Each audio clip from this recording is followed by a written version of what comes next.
আমি আজকে প্রাণায়াম সম্বন্ধে আলোচনা করছি। আমাদের 8টা প্রাণায়াম আছে, তার মধ্যে আমাদের প্রথম প্রাণায়াম আমাদের ভস্ত্রিকা প্রাণায়াম। ভস্ত্রিকা প্রাণায়াম আমাদের রোজ করতে হবে। সকালে ঘুম থেকে উঠে 10 থেকে 15 মিনিট, আবার সন্ধেবেলাও 10 থেকে 15 মিনিট। এটা করলে আমাদের কী উপকার হয়? আমাদের সর্দি, কাশি, অ্যালার্জি, হাঁপানি, শ্বাসকষ্ট, সাইনাসের প্রবলেম আমাদের চলে যায়। ফুসফুস আমাদের শক্তিশালী হয়ে ওঠে। থাইরয়েড, টনসিলের ব্যথা ঠিক হয়ে যায়। স্মৃতিশক্তি বৃদ্ধি পায়। কেননা এই প্রাণায়ামটা আমাদের প্রথম প্রাণায়াম রেখেছে কেন? আমাদের শরীরটাকে, সারা শরীরটা আমাদের চার্জ হয়ে যায়। যেমন মোবাইলে সারা রাত ধরে চার্জ দিলে মোবাইল সারাদিন সুন্দর চলে, তেমনি আমাদের এই ভস্ত্রিকা প্রাণায়ামটা আমাদের প্রথম প্রাণায়াম এই জন্যই আমাদের রেখেছে। সারা শরীরটা আমাদের, নার্ভগুলো দিয়ে আমাদের শরীরটা আমাদের সতেজ হয়ে যায়। কী করে প্রাণায়ামটা করতে হবে বলে দিই। প্রথমে আমাদের জোরে জোরে শ্বাস নিতে হবে। শ্বাসের নেয়ার দিকে ধ্যান দিতে হবে। শ্বাসটা কী করে নেব? লম্বা করে শ্বাস নেব, মুদ্রা ধরে, যে কোনো একটা ধ্যান মুদ্রা বা জ্ঞান মুদ্রা ধরে বসবো। বসে লম্বা শ্বাস নেব, তার ডবল আমরা শ্বাস ছাড়ব। এভাবে শ্বাস নেব আর শ্বাস ছাড়ব।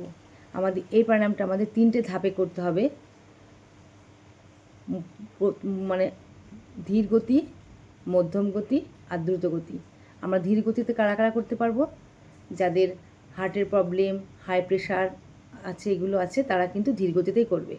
আর আমরা মধ্যম বা নর্মাল গতিতে তারা কারা, স্পিডে যারা কারা করবো? যাদের শরীরে কোনো প্রবলেম নেই।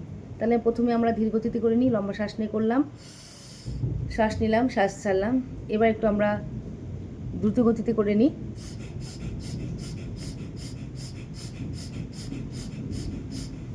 এইভাবে করতে থাকবো, যতক্ষণ শ্বাসটা থাকবে ততক্ষণ আমরা করতে থাকবো। এই প্রাণায়ামটা করার আরেকটা নিয়ম আছে, দেখাচ্ছি। সেটা করলে আরও বেশি কাজ দেয়। সেটা হচ্ছে আমরা হাতের সাহায্যে করব। আমরা লম্বা করে শ্বাস নেব, শ্বাস ছাড়বো, যেমন হাতে নেব। এবার সামনে